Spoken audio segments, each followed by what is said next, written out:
Attention of the House is drawn among citizens regarding the menace of stray cattle across Goa, which has become a grave threat to public life and property.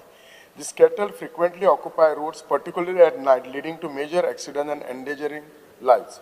Despite the government allocations of substantial grant amounting to rupees 21 crore 62 lakhs 50,135 rupees in the year 24-25 to address the issue, the problem remains uncontrolled, exposing shortcomings in enforcement and management.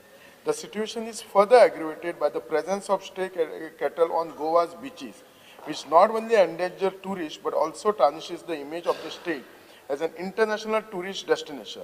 This recurring problem undermines public safety and damages Goa's reputation as a premier travel hub.